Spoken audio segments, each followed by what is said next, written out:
We got a loose one because I put as much thought into this as the programmers of this game put into this game. Oh, I think they put a lot of thought into it. So do I. We'll talk about it. Yeah. I think a lot of thought put in. Yeah. Thought definitely was had. Thought is the number one thing that was put into this game. There are a lot of thoughts in this game. Yes. All right.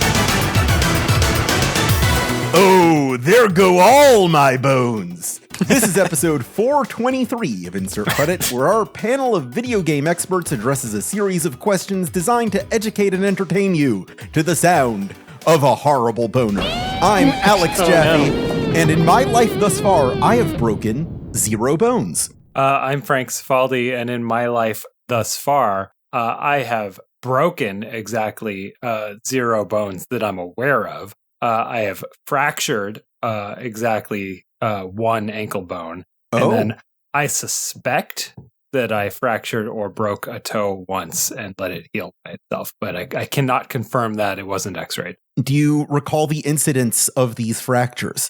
The toe was last year. Wow. And Hot off the it press. was, I was playing with the cat. And How do you break it? Yeah, Okay. chasing them around. The Wrath of Pickle. I kind of tripped on an area rug that was very heavy in a way where it like caught my toe from playing with cats. And then in 7th grade, I was playing co-op soccer in PE, and a girl pushed me into a ditch. Oh, no. Yeah.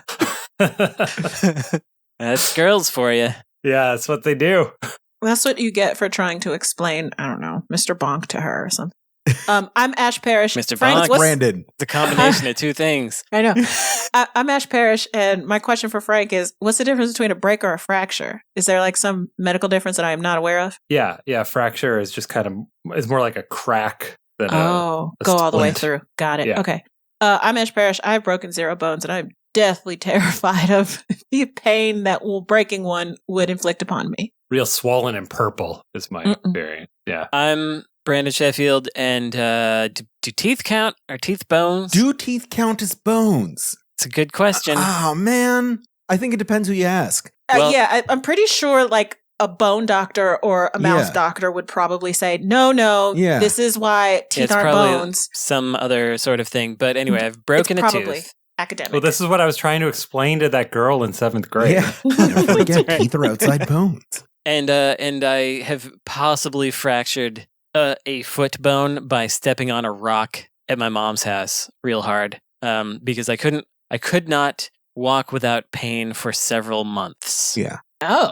So I probably fractured a foot bone, but I didn't bother checking it out because what they're going to tell you is do your best to keep off it. That's all they can do with stuff like that. So I once broke a wisdom tooth, so they pulled it out and they gave me anesthetic for it, but it didn't work. So no. I felt it. It was sometimes I have like what I can only describe as acid flashbacks back to that pain I felt in those 10 seconds. It was Lord. horrible. Jesus Christ. Yeah. it's rough. But That's you know rough. what was a slightly more pleasant experience than that? A video game for the Sega Saturn called Mr. Bones. Ash, Brandon, how did we get here? Well, so this was a unique opportunity. I proposed that we play this game, and I thought it was because it's an interesting thing where Ash loves this game without having played it. Right. And this is like an unheard of opportunity for someone to be a fan of a Saturn game and not have played it, and for that game to be incredibly generally derided as very difficult at best, bad at worst to play. And so I thought we just had to do it. But I came to kind of a breakthrough the last week, and I just talked this through with Ash just on chat earlier today. I didn't realize that Ash is like a regular person fan of things. What do you mean by that? No, she's like a regular human being. As opposed to like, what? Like if a game were to be announced, a game in a series she likes were to be announced, she would get excited about it. For example, Yeah, a character reveal or something is something that she could be interested in. Okay. Whereas Frank, I don't think you or I possess this whatsoever, and I just didn't think about it because so few people in my life. Jaffe, I think you're also kind of that way in that you could get excited about a comic thing. I could, yes. And Brandon, I think you and I both can. It's just very difficult. I think we can get like a little bit tickled. Like if there's a Saturn thing, you'll be like, yeah. Sure. If a new Star Trek thing happens, you're excited about it. But not in a way that I'm going to be there when it launches. I'm ready to watch that Star Trek full season when Paramount Plus has a $2.99 discount several months down the line. That's fair. I will watch it. But it required some figuring out in my brain, how to be excited about something that you haven't interacted with. So anyway, that's how we got to Mr. Bones being a game. But that's not how we got here. That was my nomination process, and then the Ash reason is different. We got here 5 years. Jesus Christ, 5 years ago now. Because it was Awesome Games Done Quick 2021, which is a charity Twitch speedrunning event that's going on right now. And I recommend that you watch it because it's fun. Not right now as you're hearing this, but right now as we're recording. Yeah, right. If you can go back in time. Oh yeah, I guess you would miss it by the time this comes out. You're right. Never mind. Go watch the VODs. It was the night of January 6th. And January 6th was incredibly traumatic for me, even though I don't know anybody who lives in DC. I didn't go there. I don't have people that work in government or anything like that. It's a visual visual exemplification of the failure of the American experiment. So I can understand. I mean, the American being upset experiment, as far as I'm concerned, failed from inception. But I understand what you're saying. Yeah. It was like upsetting. Like, I didn't know what to deal with it, and I felt bad and weird because I was feeling bad and weird about it. So I couldn't sleep that night. So I decided to like sit up and watch, just have the TV on and whatever. It's in the middle of the night. Like I won't forget this. It's like hang on. Middle of the night, GDQ. Was this by chance in something called the Awful Block? Yes. Ooh. Interesting. Okay. Yeah. Intriguing. The plot thickens. I didn't know that at the time. I was just, having weird bad feelings and had this on, and I was watching this game, this streamer, her name is Liz Star, played this game, Mr. Bones. And I was just like so enamored of everything that was going on. The game, the runner, the experience. Why am I tearing up? I don't know. And watching this, and I'm like, it was a comfort to me, like for the first time in that entire day. And I really needed it. Like, and it is something that will stick with me for the rest of my life because of it. And I enjoyed the game like so much because it was so cool and so unique. I really thought like the things that they were doing with the tall mode and the skinny mode or whatever was something I had never seen before in games because, as I've said many times before, like I'm not, I didn't grow up with gaming. I missed the Sega Saturn. So I don't think I've ever played a Sega Saturn game before this. So yeah, like I knowing nothing about it and just seeing it through the lens of this really funny, really highly produced speed run from this great charismatic runner, of course I'm going to like it. And I still do like it. And that's how we got here. And I still do like it despite having played the game. I learned some interesting things about myself. I'm curious how far everyone got. How far did everyone get? I got to the stage Rolling Logs. Rolling Logs was almost what got me to stop. That one was tough. I will talk about why I stopped there. But we're not there yet. I watched a full walkthrough and then read the full game FAQs walkthrough, which explained how each level was beaten. You should have played it. You didn't. I don't play video games. I'm the host. You should have checked it out. He doesn't have to, but he should have. You should have. You should have. Brandon, how far did you get? I got to the next FMV stage, which is called what's it called? Something water ride, something like that. It's the one when you're in the water. You're flowing through the water. I forget. I can't remember what it's called. But yeah, so I was very pleased to have gotten to disc 2, and then I thought I was going to be stuck, and then I got a little further. So I'm pleased with that. But yeah, I had to stop on that one. I might pick it back up and try again. But there's one level later on. I did watch a playthrough of the rest. Yeah. There's one stage later on that I don't have the patience. Was it Icy Lake? Is that the one? No, I think I could get through Icy Lake. It's the dinosaur one. Is like 10 minutes.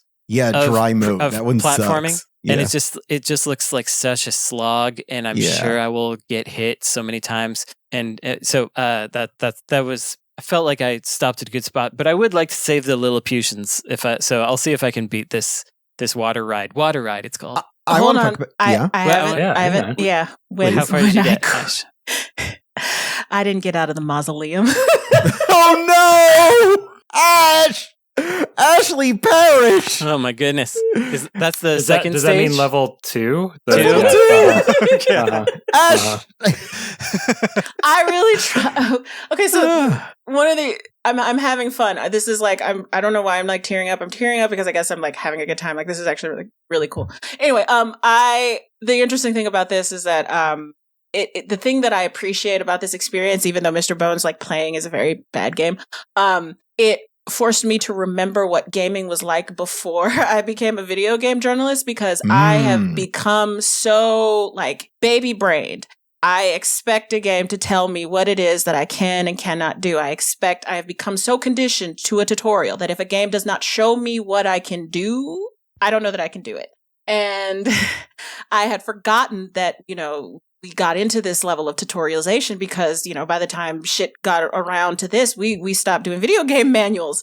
So there's no dialogue like where he goes, I guess I have to jump over the hands. Exactly. So my husband set this up for me, God bless him, because I don't have the patience to configure an emulator. And one of the things that he did for me was download the manual, which I needed. And so I was going through, like, trying to figure out, like, okay, what is this? What am I supposed to do? I don't get it. And, like, going through the mausoleum with all of that nonsense, even knowing that, I could jump or, like, zap them with my magical powers or skeletism, which is great. I was diagnosed with skeletism in 7th grade. Yeah, you're bonitis. Like, literally bonitis.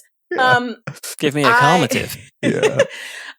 I couldn't do it. But I appreciated the experience. So I was very interested to see whether, having watched a speedrun of it possibly more than once, like they often tell you what you're supposed to do in those stages and how they go about it. So I was thinking you might have beta, as we call it, already for how to get through this thing, but apparently not. I did use a GameFAQs walkthrough to figure out how to do basically everything. But I did not watch that speedrun. I actually haven't seen it since it came out. I meant to watch it again, and I probably will sometime this weekend for reasons. But yeah, I eventually went back and watched like a Let's Play of it so I could get, the rest of it and jog my memory of what was in this game. And guys, is this the game with the biggest disparity between vibes and gameplay? Because LSD Dream Emulator, maybe? I don't know. There's a lot of them in this era. There's a lot of games in this era where the vibes are strong and the gameplay is questionable. How long did you try, by the way? I tried over the course of several days, like a couple of hours, and I'm like, I don't have the patience for this. I don't have the patience for this. Well, that was a lot of patience if you kept trying that stage for that long. Yeah, I think I clocked like a little over 4 hours total. I think I was probably in the 3+ hour zone. The walkthrough that I followed was very helpful. To me in terms of figuring stuff out, and then like some things in the log level, I figured something out that helped a lot. Which has was anyone nice. but me seen this speedrun, by the way? No. I recommend you watch it. Oh, and did anyone try playing the Japanese version? No. Would that be Bone-san? It's Bones it's Summer. it's easier. It's a lot easier. Mm. I didn't try it because I thought I had it and I couldn't find it. So I played the American version. I would like to like this game. It is of an era that's a little bit difficult to appreciate, where game design was a guy wrote some things on paper, and then a team that actually makes games has to like do the things that are on the paper. You know what I mean? Like there's not a lot of, I think, iteration in design. Yeah, not a lot of in a game like this. back and forth necessarily. Yeah. But that said, I think that the team did an admirable job with what they have. I think that the tech is cool. You know, the way that bones kind of come off and you pick them back up, like that's neat tech. Mm-hmm. The vibes are cool. I actually kind of liked the character, which surprised me. Me too. The problem that I had with this game is an entirely, to me, unforgivable design issue that was very easy to work around, which is that this is a game that is designed to make you fail often, which I'm fine with, but they intentionally decided that when you fail, it should get they harder. have to flush out the entire level from memory in the Saturn. Oh, Play yeah, their very cool cutscene where the skeleton falls and his eyes become red instead of blue. Load back in the title screen menu, make you go down to options, arrow down to the last level you were at, press continue, goes to black, reloads the level you were just in. All of this could be avoided. The gameplay loop is all of this could be avoided if the design called for, when you die, let the player continue on the level that they're already on and is already being hosted in the Saturn's memory, right? But there's no way to do that. So, was rolling logs too hard for me? No. But rolling logs is a stage that's, I don't know, like 3 minutes long, maybe, of nothing, of like boring nothing. Yeah. And then at the end, it suddenly gets very difficult, like at the very, very end. And after maybe the 6th time of dying at the end and not being able to try this auto scroller again for literally like 2 minutes as I flushed out memory and reloaded everything, like that to me is just unforgivable and there's no way around. So I don't mind janky games. I think this game had fun ideas in it. I would have liked to have seen it through, but that design decision is just unforgivable. And I literally, my brain just said boneheaded and didn't mean for it to be a pun, but just go with it. That's so funny because I experienced this obviously, and I actually thought like, oh, this actually is cool because, you know, when I was growing up, you wouldn't have had the damn level select. You would have had to start that bitch all the way over. And I was impressed that they had at least given me that, even if it was filtered through several minutes of cutscenes and reloadings and blah, this blah, was blah. of an era that I where, understand, but yeah. This was of an era where that was already, we'd already passed that. We'd already passed that by this year. All stuff that I had missed. So if you want an idea of the gaming, I don't know, timeline of Ashley, it's like the Game Boy Color, the Game Gear, smatterings of games on the Sega Genesis, so Sonic, Mortal Kombat, Street Fighter. Was that with your cousins, the Genesis? Yes. Nothing until I get a PS1. So all of the various and sundry consoles that came out between the Game Gear and the PS1, or the Genesis and the PS1, I have none of that. None of that. Like, there's nothing between. All of like the Saturns and the Dreamcast. If you had a PlayStation, you had a Saturn. But I mean, okay. In terms of the era, that's okay. In terms of the era, but definitely not the games that you would associate with a Sega Saturn. Or sure. So I liked the campiness of the campy goofiness of the FMV. I did also like the character more than I thought. Ronnie Montrose being an Irish guy in a cabin is funny. Yeah. Okay, so I was hoping that you and Frank would like dump some like Ed Annunziata lore on me so I could figure out like the deep lore of this game. And I was wondering like, was this a UK developed game, and that's why this guy with an obvious British accent is playing guitar in a shack in what looks like Arkansas? an American doing a fake Irish accent. Why? Search me. So Ronnie Montrose is a pretty well known guitarist. He played a lot of the riffs and one song in this game. And they gave him a cameo as the Irish blues man in a cabin. Why is he Irish? That is not something I know the answer to. Because their long and storied history playing the blues. With the blues. Yeah. Sinners proves. Yeah. Great.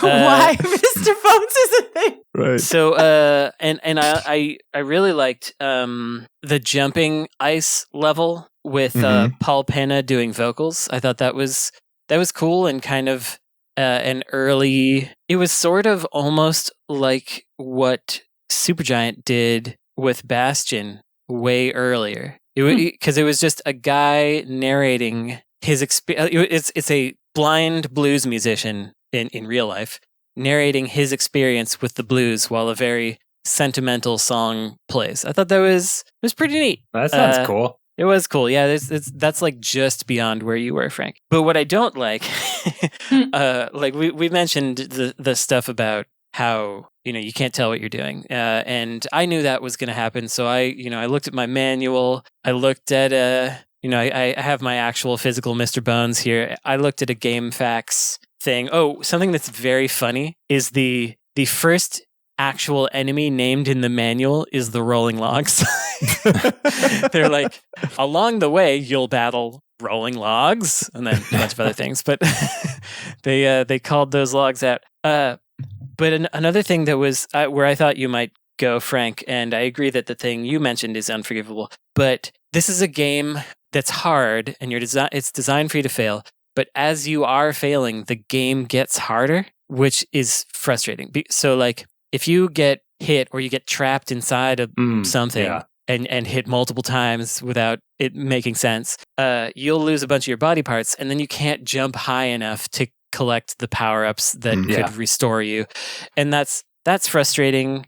The fact that like at the end of levels you have to be a certain configuration of bones because the game wants you to be that's dumb. The first one of those was infuriating because it's like that's not a configuration I can just make again.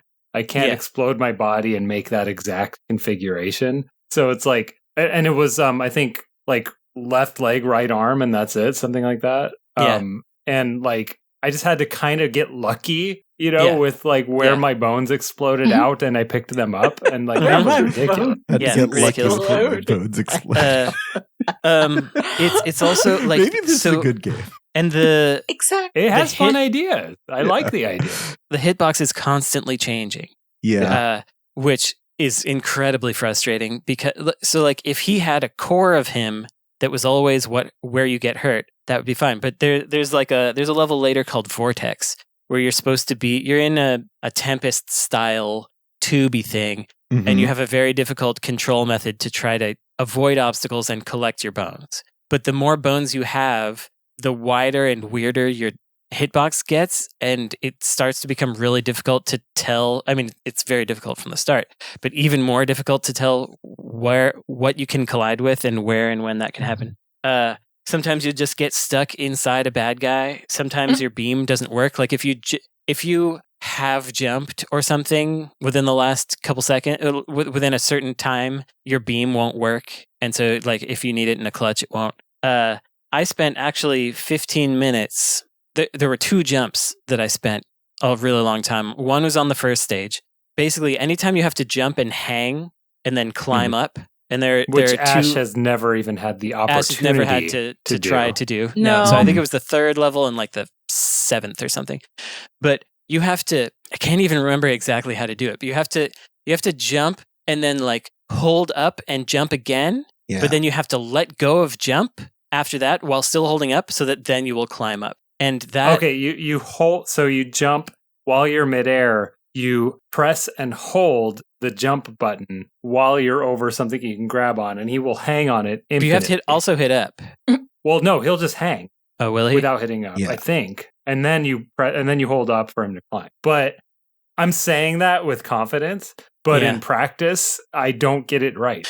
Yeah, because Because it's not a way that video games control. Because you have to jump the maximum distance, which means you have to let go of the jump button after having held it the maximum distance. That's the problem right there. Yes, is that the window of letting go and getting, like, there's not good hang time. There's not enough hang time at the apex of your jump to let go and get it back. So when you have to get a maximum height jump, it's like you have to like very quickly let go and you have a 1 frame window. I was holding up to raise his arms, but then I had to whatever way I was doing it, I could be wrong too. I had to let go of jump, but keep holding up in order for him to go up, because otherwise, if I let go of up, he would fall. He would hold on to it for a half second, then he would fall down. Anyway, that stuff I have a question for you. It's hilarious. So having also read the manual, there are apparently 3 bone configurations. Did you use those ever? Hell no. Yeah. No, there was one time I had to. Okay.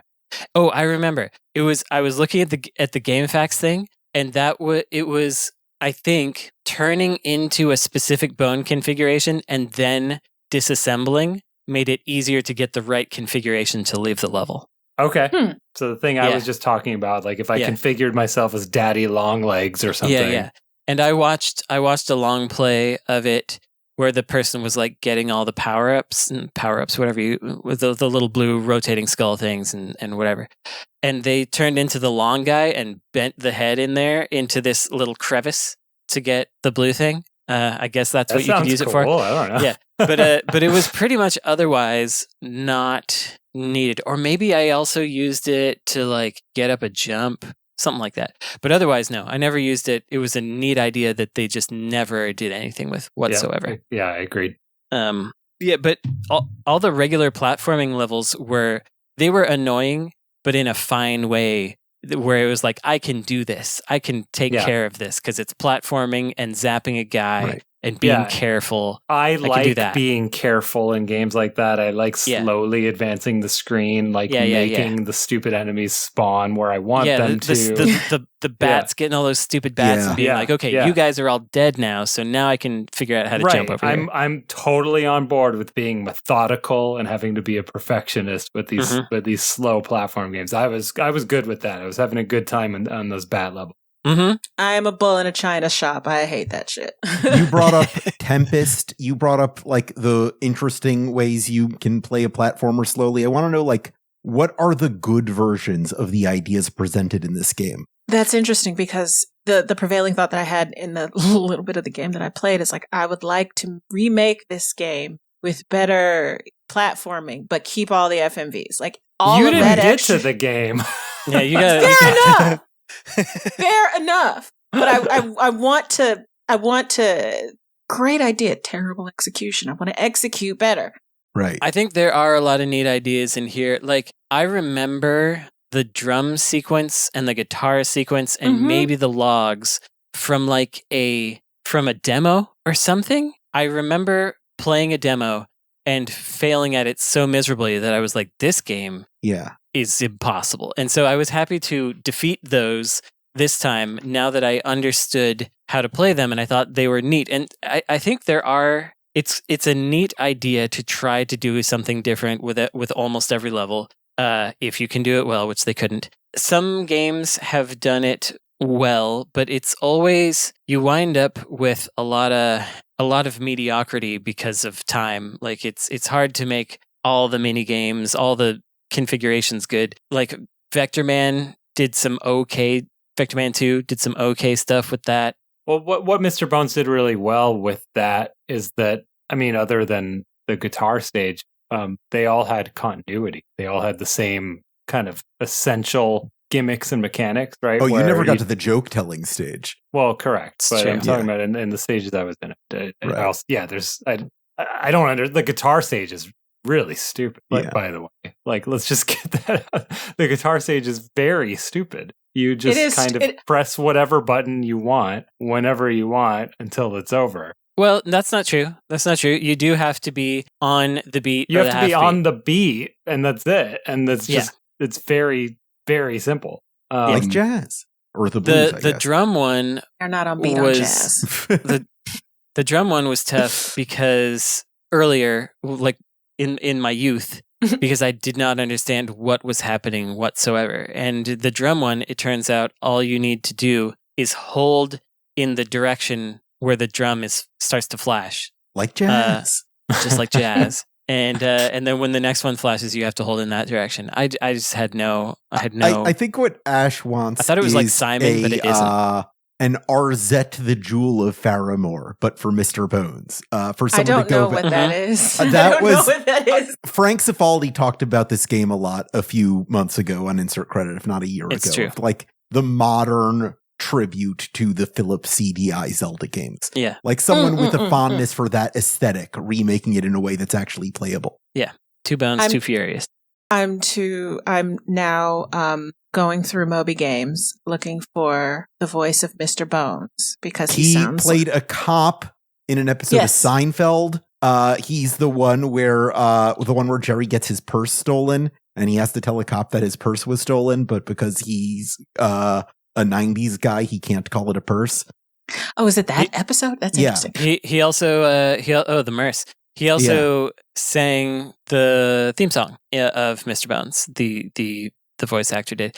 I was watching some sort of playthrough, and he was commenting on it. As you often find, a lot of these old guys just show up in a random YouTube video, and if you happen to see it, they're like, "This was me." Like I seriously want to like. He's still alive, and I want to reach out because he sounds like he's one of mine, and He is. and He he is. So I'm like, no, okay, we got to go find him.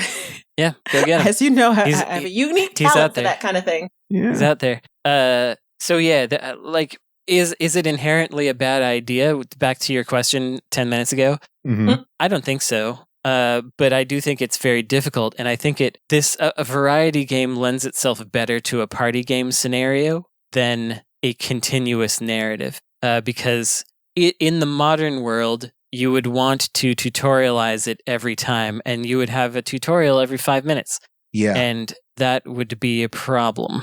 To also address your question from 10 minutes ago, it's interesting that you asked that because I was thinking about that the other day. Like, when did modern video gaming become, okay, let's string, 6 mini games in a trench coat, call it a video game.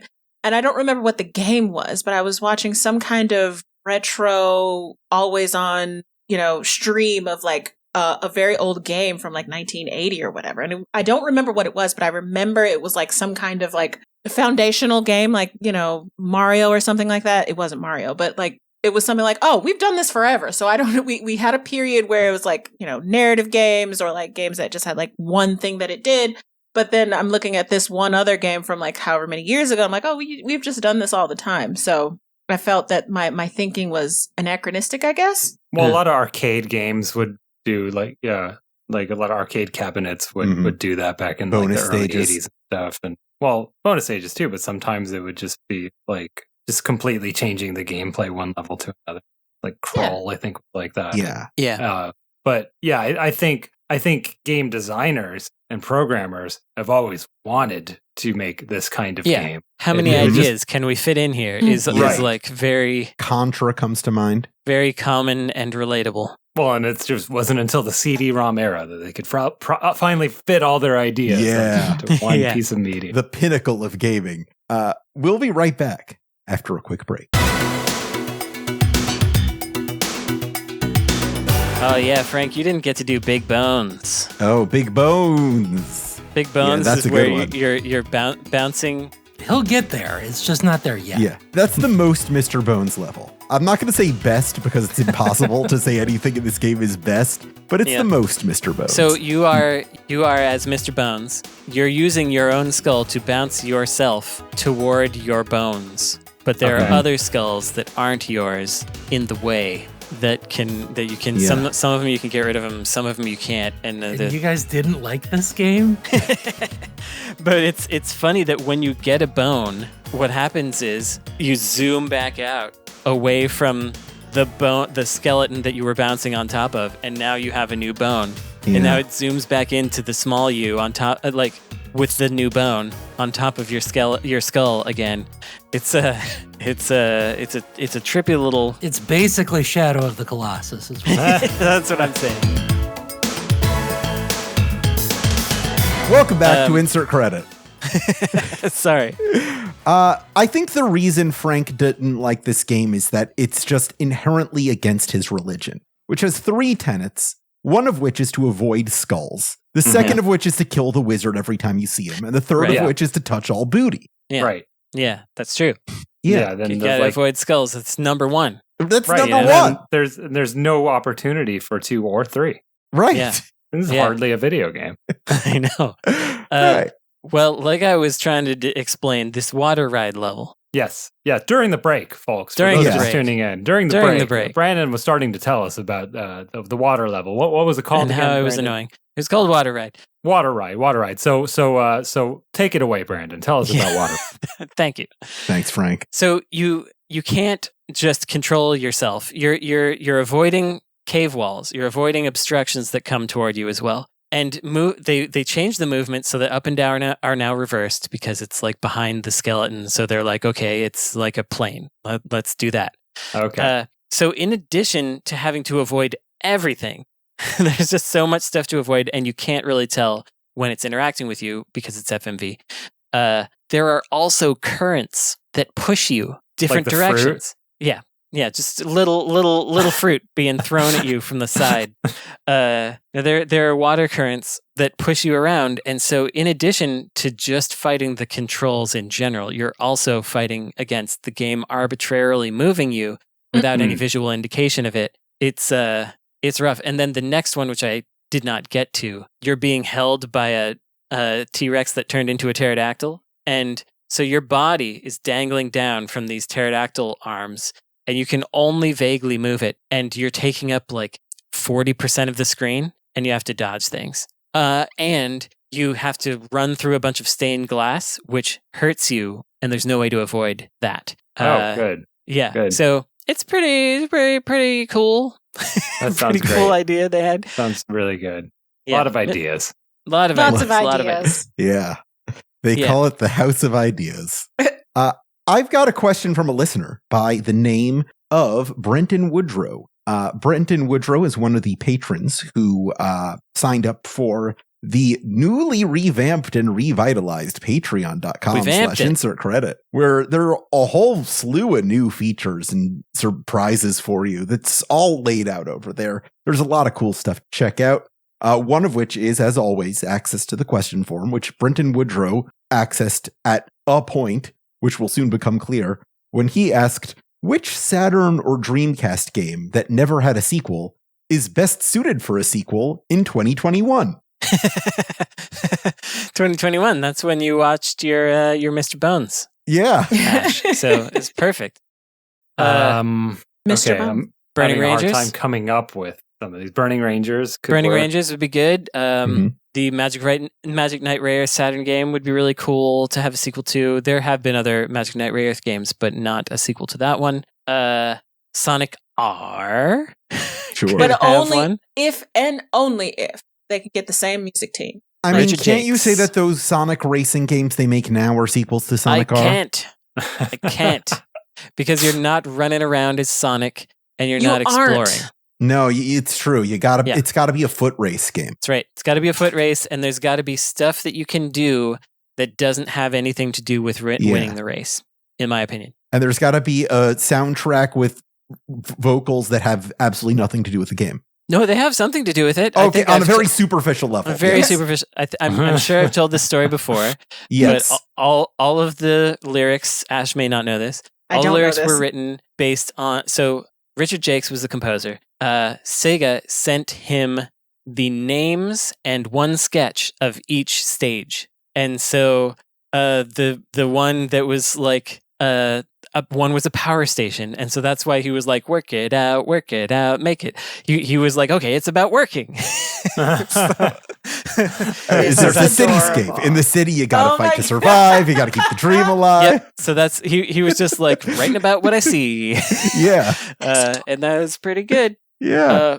Okay. Other games. I don't know if just, it needs a sequel, but I think that Power Slave set up something pretty good that That's they've true. gone somewhere with. Power Slave. I don't like the name of this game. Yeah, you shouldn't. I don't. It's a bad name. I never heard of this game before. I just looked up Saturn exclusive games, but there is a game called Blackfire. Yeah. Power Slave was called Exhumed in Europe. Yeah. And Maybe 1999 AD, Resurrection of the Pharaoh in Japan. That's right. Actually, Exhumed, I might know. No. You would know it as Power Slave. Ew. Ooh, I don't like any of that.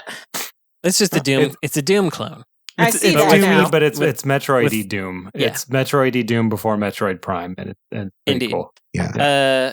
Just because I like when there's a Final Fantasy II type situation, I think Last Bronx could have one just so that it's not the last An even Bronx. laster Bronx. Yeah. Yeah. I think really for me, Shining Force 3. Shining Force never got an actual Shining Force after that. It started being Shining Force Sparkling Feather. It started being Shining Force Neo, whatever. But there was never a regular Shining Force ever again. There's not a Shining Force 4. So I think that would be good. All great ideas for 2021.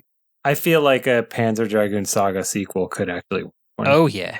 I feel like my husband would like that answer. Yeah, we He'll got tell to me. get that. Mr. Bones, I'm not sure. I'm not sure. Absolutely. I want there's something here, and I want Mr. Bones to be the game that the developers think or had thought or envisioned in their head when they were making this, but didn't necessarily have the technology to execute on. Like, that's what I want. Yeah, but the thing is, he kind of did a Rick Moranis. He married Clockwork Knight and retired. And, Right. I think. Yeah, he does banjo albums now. Yeah. Well, I think if we go by Soda rules, the sequel he would be Dr. Bones. Yeah. So yeah, like a Mr. Pibb, Dr. Pepper kind I of was situation. thinking like Mr. Bones 3D, and the theme song would be Mr. Bones 3D. Yeah. There you go. Throwing bones in stereo. Thank you. I was just looking at my Saturn games over there. I don't know what else. Dark Savior, that'd be really cool to get a sequel to that. But it would also be cool if I could play that game without falling off a ledge every 2 seconds. So yeah. Anywho, if not Mr. Bones, what's the best skeleton in a video game? oh boy, He's a good skeleton. Dry Bones. Oh, Dry Bones? Oh, Yeah. Okay. Yeah. Is Dry Bones least- better than Dry Bowser? Dry Bones, I think, is like the most like recognizable skeleton. Dry Bones was my main in Mario Kart for a very long time. I do want to say though, Mr. Bones in his world is the good skeleton. Yeah, all the other Yeah. skeleton. are bad. So it might really be. Well, hang on. I when I beat that guitar stage, there were a bunch of good ones after that. That's true. That's true. But They they don't blue help eyes. you. They were That's following true. you. They're not that good. They're not No. that good. I don't know. I like, maybe it's whatever current moment we're in right now, but I just like the idea that this guy like wakes up and everybody's like, ugh, and he's like, I'm not with this. This kind of sucks. Like this scene kind of sucks. I'm going to He go was the a other woke way. skeleton. He was a woke skeleton. And then he made the others woke with his guitar Yeah. playing. Yeah. With his I think It's it's a very music. pretty woke cool. game. With Also, it- I will say the Japanese cover of the Sega Saturn game, I want that as a t-shirt. Like Deadheads, like the people who are really into tie-dye or whatever, like make that for me. I Like, thought you Esper had will- one. I'm wearing it now, but I Oh, don't yeah. have you seen you know what the Japanese Mr. Bones? Oh, yeah. You probably You have know I one do. on the shelf. Yeah. Yeah. That like red and blue tie-dye situation is It so is very cool. Grateful Dead-ish. Yeah. Very- Yeah. It does look like a absolutely awful studio album you would never want to listen to. But I would wear that on a shirt. Oh, yeah, absolutely. It looks like a live recording that Yeah. of Yeah. a jam experience that Yeah. It looks You way have- too jammy. I Yeah, want live nothing to from do. Binghamton, 1974. It's fun. Thank you. Yeah. One coda I will say to the story that I was telling earlier about how we got here and how I got here after the comfort of watching the speed run and like feeling like, okay, I'm in control of things. I needed to exert control just a little bit more because everything was so crazy that, that same day, which because this was overnight, like I cut off all my hair. I used to have like really big afro, like I used to have really long dreadlocks, and then I cut those off and I had like a big afro. I'm like, no, cut all that shit off. And probably one of the better decisions that I've made in the last 5 years because I'm not going to talk about this here. Maybe I'll have a conversation with Esper about it later. But yeah, it was a good thing, and I'm glad I did it. And I would not have done that without Mr. Bones. Mm-hmm. Thanks, Mr. Bones. Thanks, Mr. Bones. This Thanks, is a Mr. total tangent, but it's still Mr. Bones. We haven't talked about the comedy level, and I want to talk about that one a little bit. Is this game funny? I mean the literal comedy level where you're supposed to tell jokes. Oh, the comedy level, yes, where you're constructing jokes. So not level of comedy. Not the level of comedy. Not the level of comedy. The comedy level. It's a little funny, but I remember, I don't know how. I remember playing, that may have also been in a demo at some point because they were trying to show the variety or something.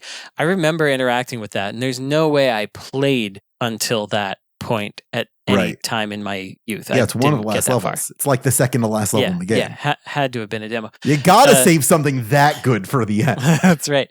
That is an interesting one because it of course reminds one of Monkey Island and the joke dueling that happened in that. But they had to like game mechanic it, and they made it obtuse and impossible. And so like none of us got to it, but I was looking up how you do it. And each face button, all 6, like connects to a portion of a joke, and you have to tell them in order, and you have to wait for the last line to finish before you hit the next one. And so which means like you have like the guitar, actually, yeah, right. But in this case, there's a guy that's moving toward you who will kill you. And you're knocking him back with jokes. And so it means you are required to experiment to hear all the parts of the joke. But if you do that, you fail. Oh, and then you go through the aforementioned reset loop. Thing. Oh, wow. Yeah. So you're going to have to hear parts of these jokes over and over again. And remember which is mapped to which button. And there are like 10 jokes you have to tell. Yeah. Oh, man. Yeah. And the jokes are like, why didn't the skeleton go to prom? Yes. It had nobody to go with. Yes, exactly. That's what it's all. Why did the Tyrannosaurus Rex skeleton cross the road? Because chicken skeletons hadn't evolved yet. Yeah. That's dumb. Yeah. Frank, how much history do you know about this game? None. I didn't look it up. It doesn't deserve that. It doesn't deserve this. Yeah, I feel like I just want it to be like Ed and his pals tripping acid and deciding. I feel like Ed was very separated from day to day based on the credits roll. Yeah, I think he faxed. I think he faxed his designs in, something like that, and then they made stuff based on that. It is possible he was on acid at the time. Somebody was high. That's not. I don't agree with that. I think that, like, on paper, this game makes sense. No, I'm not saying that. You're just saying inspired by the. No, I'm not saying that because of the game that resulted. Yeah. Okay. I'm not saying that this game means that he was high. I'm just saying, having met him, it is entirely possible that he was. But I don't think that had anything to do with how the game turned out. This is a very sober game. I don't think any video game ever was made on drugs except for Grand Theft Auto. That's famously made on mountains of cocaine. Other than that, the video game industry is pretty sober. And I don't know. I want to backtrack and say that, like, I actually think that there's a lot of talent in this game. Yeah. I didn't mean to be like, no one should remember anyone who worked on this. Like I think there's a ton of talent went into this game, like at all levels of production, actually. Yeah, I think it's a shame that it turned out how it did, because it really had so many neat ideas, and putting a character on FMV stages was a neat idea. I think that was great. Yeah, and it worked pretty well, and it overcame limitations of the time. It really spoke to the what the Saturn could do well too. Mm-hmm. And even if you look at the rolling log section for half a second and think, why didn't he run to the right or left? Like, he could have just avoided the logs by, instead of running directly away. You could ask that about any 2D fighting game, though. Or in theory, those or people. Or like Mario. Why didn't he go around the Goomba? Yeah, that's good. But the Goomba is coming toward him. The Goomba has intelligence. The Goomba does it? It only walks in a straight line. We don't know that. We can't see that. We do know that. All right. Do we? Do we? We can only see in 2 dimensions. Yeah, that's fair. In that, like, and in the 3D Marios, it does follow you in 3 dimensions. Okay. Yeah. All right. Yeah. Your case holds water. Thank you. I do want to ask what. Well, hang on. we, I want to say, because Brandon will understand this. I find this fascinating. The project leader at the actual developer, Zono Inc., which I don't know if that's a real thing. His name was Jeff Fort, and he worked on quite a few things, but the game that, on Moby Games anyway, his prior game is programming on Generations Lost on the Sega Genesis. Another sort of bizarre platform game. Super bizarre, and very few people worked on that also. It's a pretty small team on Generations Lost. Yeah, I've talked about that game on here a bunch because it's an early, if not the earliest, Bruce Straley game. He of Theostophus and Why does that sound like a KISS member? Bruce Straley. Yeah. It kind of does.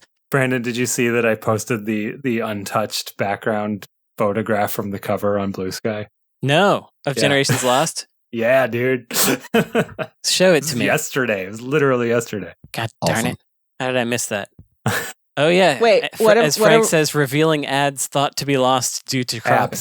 Wait, what is but this? Yeah, so this is designed by the guy who designed the first X-Men on the Sega Genesis, and like that makes so much sense.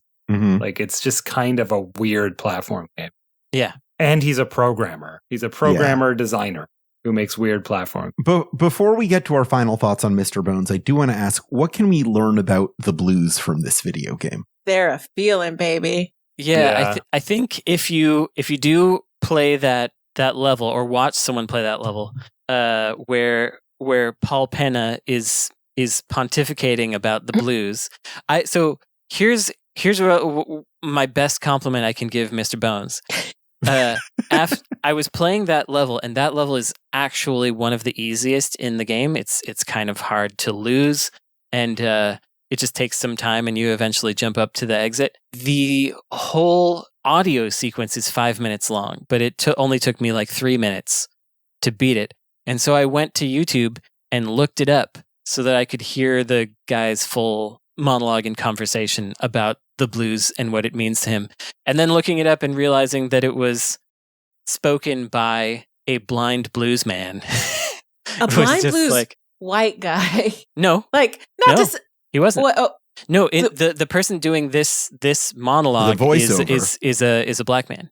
Oh, so not Paul the guy Penna. in the not Ronnie the Montrose. Oh, okay. Yeah, so not the guy that you see playing the guitar in the cabin. Okay. This thing in the ice jumping zone, ice shards, or glass shards. That's what it's called. Not ice, glass shards. The guy doing that is actually a renowned black blind blues man called Paul Penna. Paul Penna. You can look him up. He is no longer alive.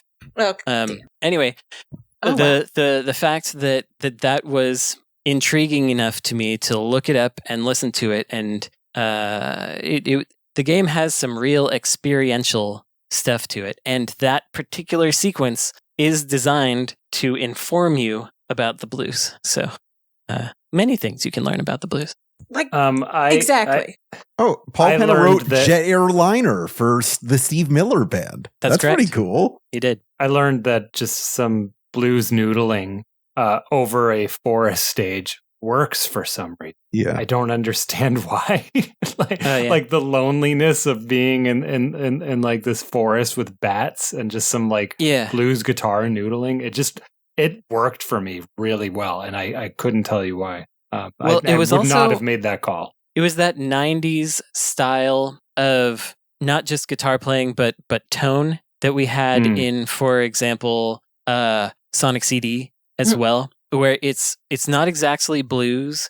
It's like informed by the soundscape of jazz fusion and light jazz and AOR and stuff like that winds up giving you this kind of melancholy feel that is not pure blues, but it's like, it's like blues fused with ponytail jazz, as I like to call it.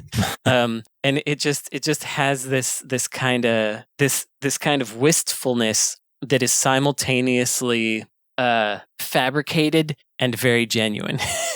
And that really works for me. So I agree. Also, unfortunately, and this, I wonder if this is a reason why you stopped playing the Rolling Logs level. I think that's the worst song in the game. Yeah. The song had I think nothing to do with it. I didn't care about the song. It really was just that the death loop. Well, the death loop, but also the challenge of like not falling asleep for the first 3 minutes of that level that are basically just a movie, right? And then suddenly being on call to quick react to when it suddenly gets hard. And every time I was like, I could see the exit of the level on the right side of the screen. Oh, really? Like got me right at the end every time. Sucks. And it wasn't like, and I couldn't get to a place where I could retain what was about to happen because it was the same stuff just over and over. And like, it's hard to like have landmarks for like, okay, after the 80th log goes off the screen, the next one's going to be tricky. Like, I just never found that. Maybe I got lucky because I was struggling much earlier than that. I know that if I did it like 2 more times, I would just get through and it wouldn't be an issue. And I'd wonder why it was ever an issue. The first time I saw the end, I reached the end. But the tip that I figured out for myself and may help future Mr. Bones players is in the Rolling Log section. Surely someone. Like, my instinct was to jump over the logs. You're constantly running forward, and these logs are coming from behind. I went under them for sure. So, but there's some that you can't go under. Oh, it's fair. When I was jumping over the logs, the ones that are on the ground, I was jumping and holding back, which felt right because I would get more horizontal clearance there, or horizontal distance. But the real thing to do is fully jump vertically and then hold back, and you don't go back as far, but you get out of the way of more. And this is very important in the stages that are like nearly vertical, where you're running straight down, because in those I was jumping and holding back, and I would just like not get enough clearance, and I would roll back into the log and I would die. So that's maybe that'll help somebody. We'll see. I have a question before you ask your question, Jaffe. Okay. Or we do whatever it is we're supposed to do next. Okay. To the panel, do you like Mr. Bones? As a person? Yeah. Not as a person. I'd hang out with Mr. Bones. Do you like the game? No. I just have to say no because of the loop thing. It's just, unforgivable to me. It is a decision that was made that is not empathetic to anyone actually interacting with the product. I really thought it would be worse. Like, we know how video games used to work before Mr. Bones. And I honestly, legitimately thought that just the fact that there is a level select was a kind choice made on their behalf. I don't know what the Saturn can do. Like, I don't know. Like, I don't know that. Like, I don't know how to make a video game. I don't know what the constraints are. But the level select is a kind choice, fine. But also, like, it is the only way to continue what you're doing. Yeah, like, there are easier ways to let you continue. Like, you have to go into options or whatever, and then level select, and then arrow down to where you just were. You can't just play. You can't just you can't say continue. You know, it doesn't even give you that. It's just like you have to tell it exactly where you want to go because it's programmer ass game. And there's a lot of scrolling. Is it weird that I still have affection and fondness for this game despite playing it and knowing it that is ass? No. Well, so I didn't answer yet, and I like this game a lot more now than I did a week ago. Really? Before I when I played it as a young person, I was like, well, this sucks. that was it. That was it. I had seen more parts of it. I had played a demo. I owned the thing. I mean, here's a Mr. Bones that I have owned for a great many years. But I never put it in again because I was like, this is terrible. So first of all, I enjoyed being forced to play it. That was neat, and trying to engage with it. And I found that when doing so, like Frank, I found the parts where it was just like fiddly platforming, those were fun and interesting. So there were parts of the game that, while still bad, I enjoyed. And then there were parts that I enjoyed very much conceptually, like the ones I mentioned. Also, I have long said that I prefer interesting games over good games, so I have to say that I like Mr. Bones. I wouldn't say that I think it's a good game, but I would say that I like it in that sense. Yeah. I'm glad you said that because my overall point for all of this, despite the fact that I have played the game and now recognize, like, okay, not great. I still really like seeing all the cutscenes and watching the long play and whatever. Like, I still remember what I felt when I first saw this game, when I watched it for the first time, and the comfort that it gave me. And even watching it again, I'm like, I don't recall a game that has done something like this way. Like, talking about the blue, just like the fun campiness of it, like, you know, like, gonna give me the blues. Like, there's so much character in it in a way that I feel like at least the games that I come across in my own day to day or whatever just don't have anymore. And I appreciate that. Like, still, like, you will never get me to hate Mr. Bones. I'm sorry. I'm sorry. And that was not. I know that wasn't the point. Of course. You can't kill the dream. I can't. I won't. You won't get me. You can't get me to do it. Your eyes will never turn red. No. The low is be the blue. skeletism stays strong. With that, I think we can go on to our lightning round unless we have any last thoughts about Mr. Bones. Well, I want to talk about. I looked up on the Wayback Machine Zono's website. Please.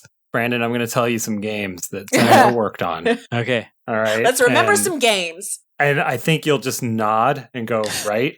Yeah, for all of them. Okay. The first one, I don't know, but you probably do. So I'm just going to ask you Technoclash on the Genesis. Oh, yeah. Okay. Yeah. X-Men 2, Shell. The Clone Sure. Wars, That's a Vector good one. Man, Okay. Yeah, Vector Man. Spider-Man Web of Fire, the 32X game. 32X? Yeah, that's a Mr. Bones. I owned that game for 2 weeks. I played through the whole thing. And the Sega Channel, The Hardware.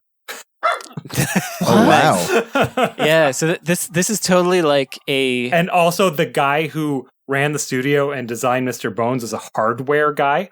He made the Sega Menacer.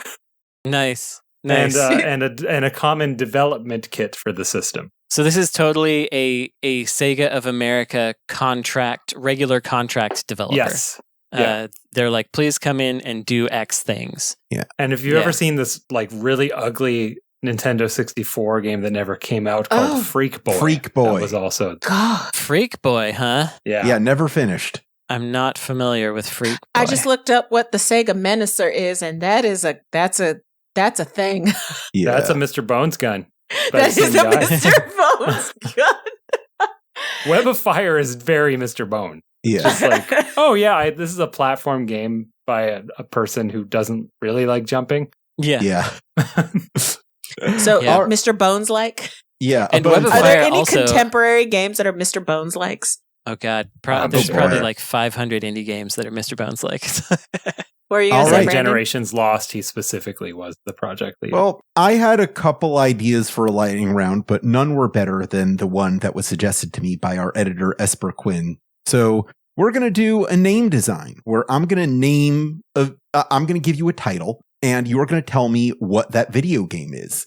And I have a list here and we're just going to do it. Here we go.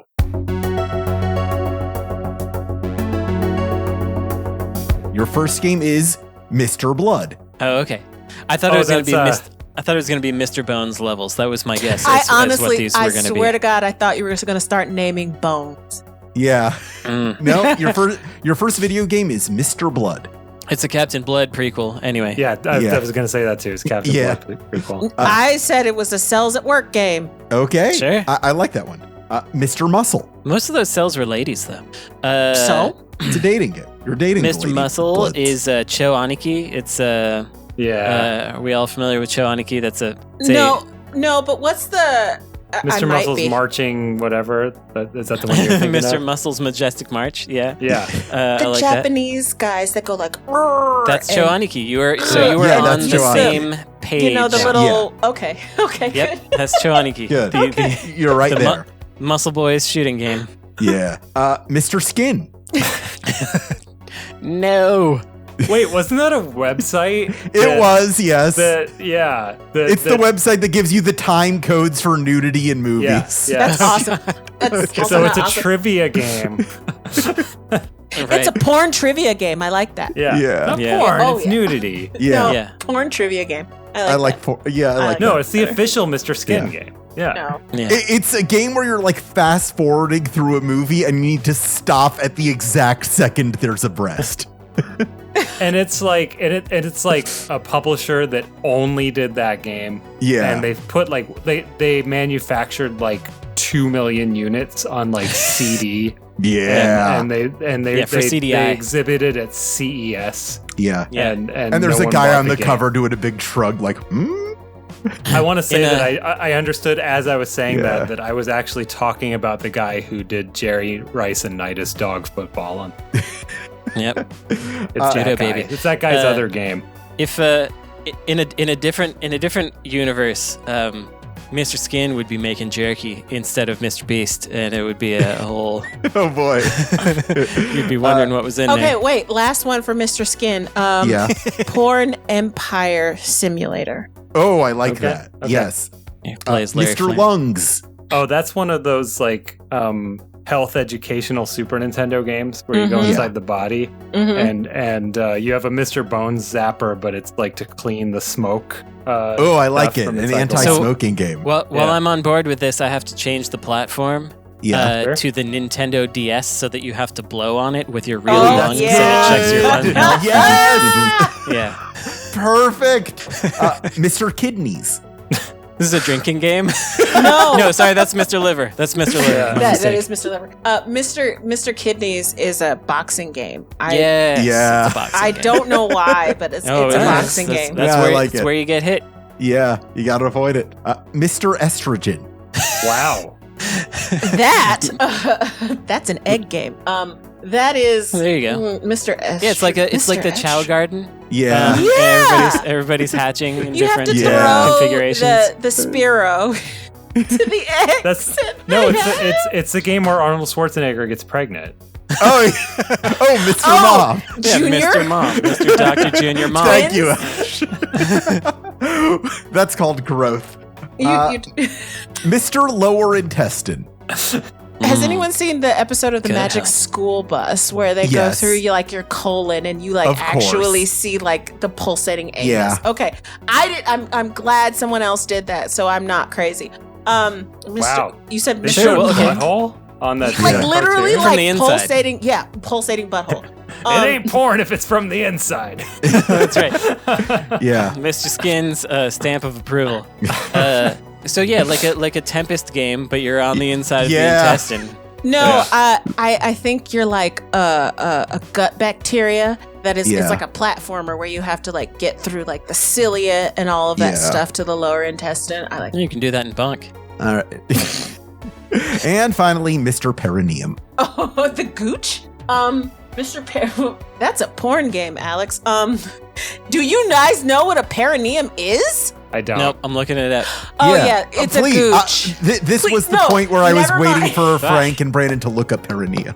Well, now I've seen some genitals Yeah. on You sure? Wikipedia. What does it say about me that I'm the only one who knows what a perineum You got is? perineum. What does that I mean? gooched you. I think this is a game. It's like Tony Hawk Pro Skater, Yeah. except you're like sliding on poles, and it's just your Yeah, your yeah, you are. your undercarriage is Oh, that's sliding good. around Yeah, you on are. everything. All right. That's it. Yeah. Congratulations, And the everybody. guy's just going oh the whole time. I am giving Brandon the point for this episode because he got the farthest in Mr. Bones. Oh, nice. Which Okay. means the scores are Brandon 7, Ash 5, Frank 9. If anyone wants to cash in their chips to make us play another game, now would That be a really nobody good time. likes. I like It doing doesn't that. have to be one that you don't like. It doesn't have to be a punishment. I forget who said it in the host chat, but it is very funny. I think it was Yeah, you, Alex, that it was all me. the games that we have Yeah. played have Yeah. been Yeah. shit that we don't like. I think the only pleasant experience that has been had by any of us in any of these is me playing Magic the Gathering Arena. That was a really good time. Well, I had a good time playing Mr. Bones in a sense. No, Yeah. you didn't. I I think mean, it's- in a sense.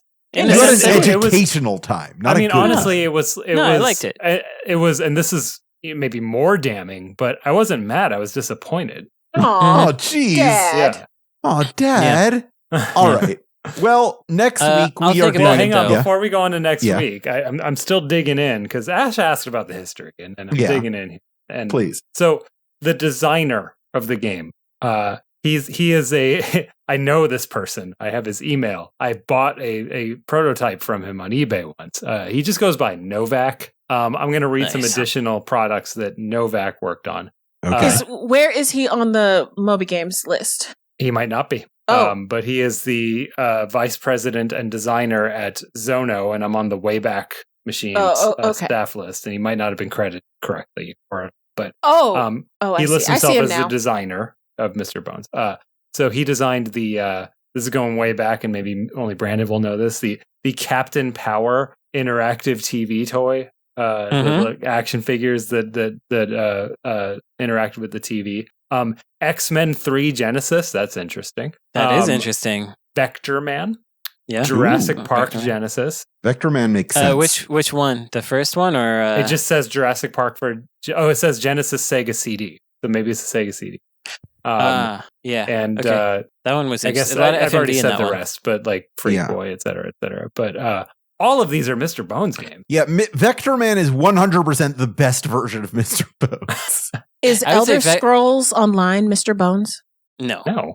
Because that guy is credited on that too. Novak is? Yes. I'm sure there are skeletons in Elder Scrolls Online. Also, you're doing the thing to me where I'm like, okay, I have to reach out to these people. Give me his email. Yeah. You want Novak? If you want to do a deep dive on everyone who worked on Mr. Bones, we will host that. I've got Ed Annunziata's contact info as well. We could get him on there. I don't know. This is one of those things that it is a bug up my butt kind of deal. Like, I would like to know more about this thing that I like. Mr. Bones specifically? Look. Yes. And I promise it's more interesting to be a Mr. Bones person than it is to be a bonk person. Oh, yeah, for sure. Yeah. Yeah.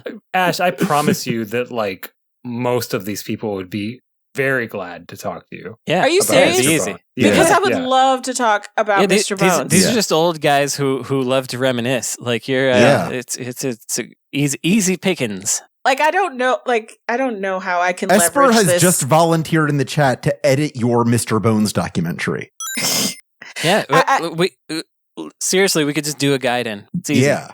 It's easy. I mean, we already have plans for something similar too, but I don't know how I can leverage this into something for my day job, and I don't know if they'll even take Are you kidding anything. me? Like, the amount of clicks you would get on the oral history of Mr. Bones is just on the title alone. 30 times the average of a Verge story, I promise. When you put it like that. Yeah. It would have some longevity as well, because like anytime anyone is interested to look it up. Right. You can just call the article Oral on Bones and you'll get 30 million clicks. People love oral histories of weird things like a specific commercial. Yeah. Like that is like the best type of written article, in my opinion, is that. And so I'd read it. And I think you could interview 4 people and you just edit it Studs Terkel style where you don't say anything and it's just like their heads with quotes, like talking one after another, and it would be an excellent Mr. You got a Bones stew article. going. We will talk offline about that. Yeah. Okay. For now, next week we're doing our annual reevaluation of the best video games of all time. Look forward to that. Some point in February, typically tradition dictates it's right after Valentine's Day. We'll finally talk about the best games of 2025. Okay. But right. For now, do you have anything to recommend to our audience not Mr. Bones related? Well, let's see. There's a few things I wanted to get to. One is I wanted to acknowledge that Ash was right about Untitled Goose Game having multiplayer. Yes. But Brandon's apology corner right here. But with full understanding to Frank and myself, that did come out a full year after the game was released. Who's playing we that should game have we should have known about it. Yeah. Turns out a lot of people, but not people like you and me. So that's what wrong. happened there. There was an Untitled Geese game. Yes, and also we were talking about like full sports games where you could play the full lineup. Mm-hmm. And apparently there's a lot of those. There's a lot of those, first of all, but they go back pretty far. In fact, someone was reminiscing about a Saturn game, and they were like, "Oh, I'm trying to figure out which one it was." So I looked at the backs of all my Saturn hockey game boxes, and I was like, "Oh, was it NHL All-Star Hockey?" Because that was 1 to 12 players on the back. So you could Ooh. play every character on both sides. I mean, every teammate. But what's wild is it's not even like a back of the box bullet point. They don't mention it. It merely says 1 to 12 players. That's wild. In order to do that, you'd have to have 2 multi-taps and 1 multi-tap plugged into one of those multi-taps. So you'd have to have 3 total to get 12 players, which is more than 10-player Bomberman, which I thought was like the most. What were you going to say, Frank? Oh, I'm laughing because right now a collection I'm dealing with is some digital layout files of packaging from Time Warner Interactive, and among that stuff is Ash, I know you saw this, like templates for boxes, like the Game Gear, and there's Saturn stuff in there because they did a couple Saturn games, and one of the things that I saw was all of the 1 to X logos. And there were weird ones like 1 to 7. I'm like, oh, that's strange. I don't believe 1 to 12 was in there. I think they might have had to make that. Nice. Well, I'll send it to you. Yeah. So other things, I wanted to talk a little bit about our Patreon for a moment, because we did revamp it. So what we did was, in brief, off the top of my dome here, we got rid of the $3 tier. But if you're currently in it and you stay in it, it'll still exist. It's just you can't newly get into it, and if you leave it, you can't return. So now, I'm recommending everybody leave and come back because we need those extra $2. That's right. Yeah. So the $5 is or you can just upgrade to it. Yeah. The $5 is the lowest tier at this point, and that gets you your normal stuff, such as the podcast without ads when we have them, the question form, and guidance a week early, and all the bonus episodes. Yeah, exactly. And all the bonus episodes, which you can only get on the Patreon. And we've got like 70 of them at this point. I don't know, 70 might be, maybe it's in the upper 60s, but more it's than really a year's worth. Yeah, we got a lot. If everything works out the way that I want it to, we might have another bonus episode that is very a bonus episode. Exactly, a bonus episode that you might be inclined. It's got to Bo pay Jackson. For. Yeah. Then the next tier up is $10 a month, and so for that one you get a supporter badge for your account on the Insert Credit forums.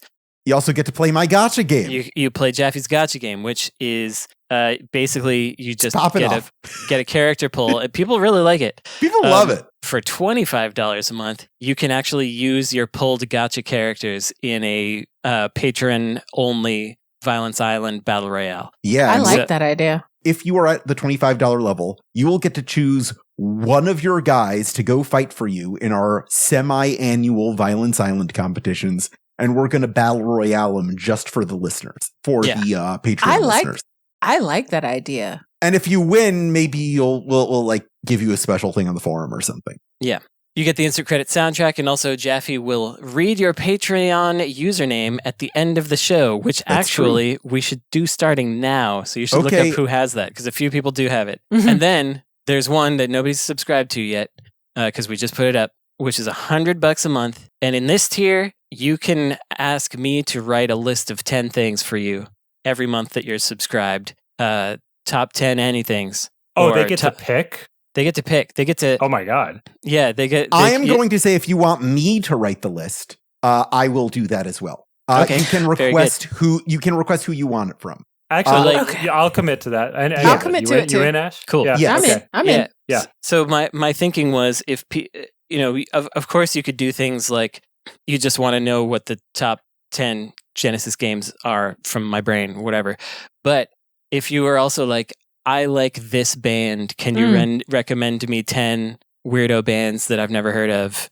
I could do that. Mm-hmm. So things like that. And then there will, Ash has some idea about a virtual game stream thing. For $100 a month.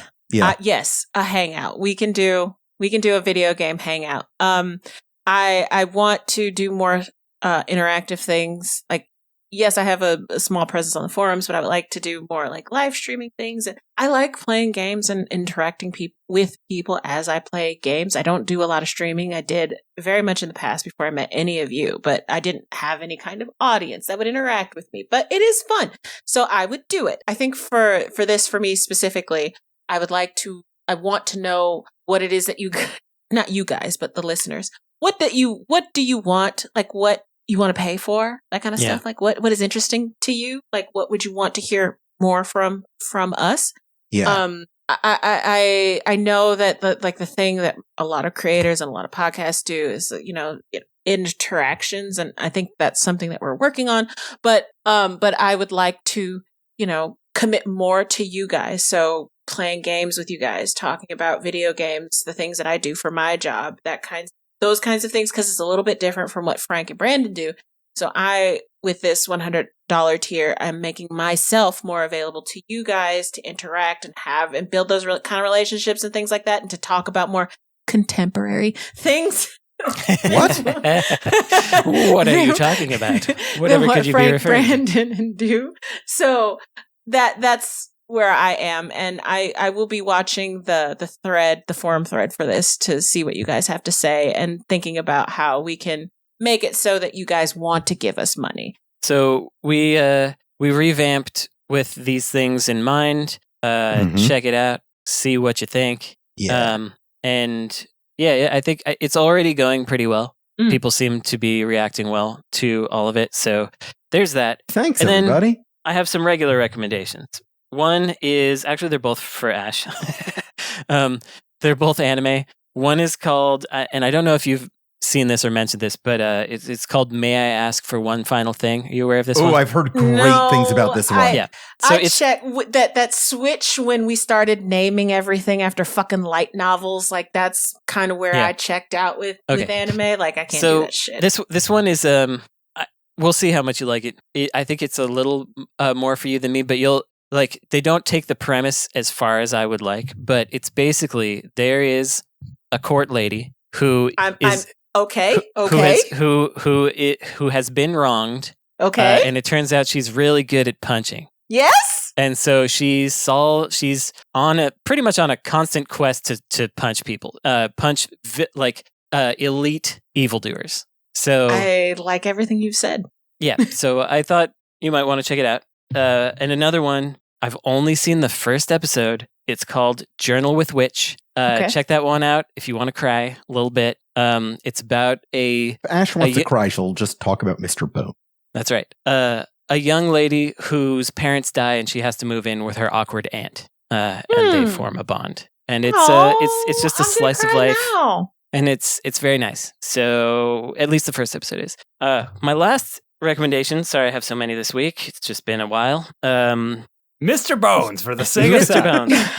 If you're in the Bay Area, check out the Black Hawk Museum. This museum is nuts. It started as a car museum with just like vintage cars, of which there were only 1 to 100 made. Just like really rare, weird looking cars. Like there's this one that was made for a Indian prince, and it's got like serpents on the side of it and stuff. And it's like, wow, what is this thing? There's one where the car, the wheels, the tires glow from the inside. They're translucent wheels and they glow. It's wild. Anyway, but then this thing, it started to expand, and now they have a Chinese art exhibit. They have a natural history zone, which is just like full of dioramas and taxidermy. And there's like a rhino animatronic that like runs at you and then moonwalks backward. I love that kind of 90s nonsense. And they have an African art section, which was truly the first time that I got the stuff that I had been seeing in my textbooks. Like when you see like masks and like tree of life sculptures and stuff in a textbook, it's kind of like, okay, here's one of these. But when you can look at it from 2 inches away and you can see all the detail and all the texture and you can move around it in 3D space. The cool thing about this museum is you can just get next to everything. You just get like right up in it. They have little signs that say don't touch. But it's like all of this amazing art and ancient artifacts and stuff that you can just breathe all over. And it was really impressive and affecting because some of this stuff is truly the kind of stuff that I just flipped past in art history and was like, okay, whatever. now that then I saw it in person in a context like this, or even in other museums, I would see it, but it would be far away, and I couldn't I couldn't circle around it and look at it from all angles because a lot of the African art, especially, is done in ebony, which I didn't even realize is a wood. They'd get like a What did you stock think of it. ebony was? They'd get a stone. I thought it was a porn stone. category. Oh, okay. I thought it was a stone. Anyway, Ashley. goodness. Go to your But room. they get like a full log of a tree, trunk of a tree, and polish it down and carve all these amazing 3D sculptures that have such dimensionality to them. And looking at it in a textbook, it just doesn't do anything. So anyway, this is a really cool museum. It's cheap. It's in Danville, which is like, no, where is that? It's inside of a mall. And the exterior looks like where in the 80s they would make the bad computer that takes over everything. It's just a fun, weird place to go. I was Frank, you're gonna already like on board, but when you said Danville, I'm like, yeah, I'm coming. you gotta go. Like that's in a weird place too. Yeah, Great. yeah. I gotta be Yeah. there. I gotta go to Danville. We only spent 5 minutes in the Cowboy Museum. There's a cowboy part too. So, Right. there's What's it called? What's this museum called? Black Hawk Museum. I'm surprised I've never found it. Okay.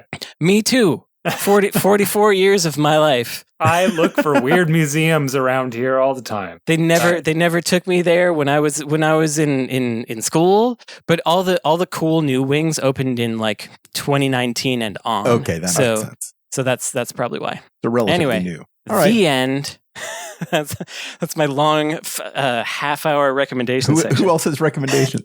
I'll say before. Go ahead, Frank. No, I don't have anything. Go ahead. Oh, okay. I'll say that it's probably a good thing that I was not raised or lived in California, because I would become too powerful with all like the weird stuff that you can like learn that they have that you can just go to. Like all that kind of shit. Like I would be such a monster if I had access to stuff like that all the time, because I would that's what I would do. I don't know how I would make a living why off do of you that. think I'm so pretentious? Like, I'm never... Yeah, like, It's not a choice. it is a good thing that I have been placed in the Midwest, because if I was placed in either New York or California, I would become too powerful. Like, that is just because of how much weird information is in those two places that you can just, I mean, I can access weird information from anywhere, obviously, but just like a place where I can go and look at weird things. Exactly. Yeah. I would become too powerful. I have been adequately nerfed by living and deciding to spend the rest of my life in the Midwest. Recommendations. Okay. So I have a game recommendation. People probably are already playing it because it's one of those popular games that came up a lot last year. Ball Pit. It's one of those Balatro-likes. I'm going to call it a Balatro-like, where it's more akin to Vampire Survivor, but Arkanoid. Yeah. Fucking love that game. It's pronounced Picross. Exactly. No, it's not. That took over my life. Wait, wasn't that the Perennium we were talking about? Nice. The Millennium of the anus. No, Ball Pit has taken over my life. It's a nice little fun cozy game, even though there's nothing cozy about it. I just love it. Numbers go up. It's an endorphins game, I would say. Very much so. One of these days, I'm gonna have to have some kind of conversation about dark pattern games, including Balatro, because the people have figured out the fancy numbers that numbers like go up. When to give you bling bling bling. Exactly. They figured I call those my out. audiobook games, because those are the games you can play while you listen to an audiobook. Yeah, we got to talk about that shit, because it's pernicious, but it's very fun. Another thing that Auntie Ash, again, go outside, touch grass, tell people that you care about them. I will say that things feel really bad right now, but one thing that gives me comfort in all of the everything that happens is Roman Empire. Sic semper tyrannis, which means thus always to tyrants. It is the thing that they yelled when they stabbed Caesar to death. it is very, I don't know, it feels comforting or I can't think of the word right now, that we always like the long arc of history bends towards justice and whatever. And we say these things and make us feel good or whatever, but it's true. It is true. Fascism dies violent all the time. So yes, things suck right now, but fascism dies all the time violently. Let that be something that gives you hope to stick around. You have to stick around so you can see the fascism die violently. So do that. That is my recommendation. Stay alive so you can hear us talk about more bad Sega Saturn games. I want it to happen while I still have like really good like motor control and stuff, so I can like just have fun and things again. Because I remember doing that and it was cool. Frank, do you have anything? Not really, but I have been kind of, to Ash's point, something I've been thinking about is like, it'd be really nice to have a list of cool things to watch or play where maybe not literally fascism is defeated, but like, but something where like there is a great evil and it's hopeless, but we come back anyway. I think I like comic books, Frank. Yeah, I've been going for. I was trying to find a bunch of movies like that, but I was looking for like specifically getting Nazis killed. And maybe that's enough, but I just feel like if you expand the scope to just being like getting past hopelessness, just acknowledging that like you bounce back from rock bottom no matter what, Yeah. So I guess my recommendation is someone take the lead and make a thread and figure that out. I mean, as a history major, like just looking at everything, just go read, just go look at history. You can see it every time. No, we're exceptional, Ash. We figured it out. No. This is the end result of civilization. Every time. The USA. We figure it's not perfect and it's not, neat, but we really do figure it out. We do have, and we will do it again. It's giving me a little hope. What? Mom Donnie, he came in. Yeah, it's fun to be in New York right now. I'm so fucking really jealous. Fun to be a New Yorker. I'm not going to lie. He came into office, and his first thing was an executive order rescinding all executive orders from Eric Adams. Yes! And then his fucking second thing was just to go fix a fucking bridge. I know! It's the coolest shit! Easy! Also, he went to the White House and like Trump liked him. Yeah! Trump because was like, it's impossible not to like this guy. Yeah, it was very I've funny. been called worse. He fucking... Well, Trump likes Mom Donnie because Trump likes winners, but let's not dwell on that. I want to talk very briefly to Ash and Frank's point about a political science concept called the 3.5% rule. It's formulated by Erica Chenoweth. There's this idea that historically, if you just look through major successful civil resistance movements, all it really takes is 3.5% of the population to participate in it. And just major political systemic change will happen. It's not that much. So if you think that like you won't make a difference if you like go to a protest or call your representative, it's a very small numbers game. It is much easier to make a change than you think. That's all I'm going to say about that. You just have to do it. You have to do the footwork and it'll happen. You just got to speak up. I would like to say that if you'd like to support this show, you can do it by going over to patreon.com/insertcredit, where you get all the kinds of stuff we delineated earlier in the episode. You could sponsor our show personally with an advertisement or personal message. Submit your own horrible buzzer at show@insertcredit.com. Join our community at forums.insertcredit.com. Find us on youtube.com/insertcreditshow. Buy Demon School, make your tax-deductible donations to the Video Game History Foundation, and hang out with Ash when she starts those Twitch streams. Watch out for those. Special thanks to friends of the show, Only Ghosts, Kyle Brown, Corey, Alexander Davies, Will Roar, Death Strandicoot, Slink, Sean Patrick, and Plasma Goose. This episode is edited by Esper Quinn with music by Kurt Feldman. I'm Alex Jaffe. I'm Frank Cifaldi. I'm Ash Parrish. I'm Brandon Sheffield. And your game has now been saved.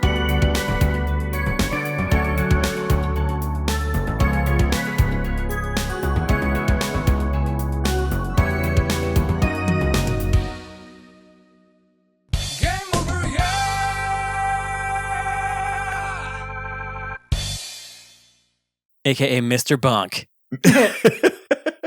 And Mr. Bonk has now been saved. And your Mr. has now been boned.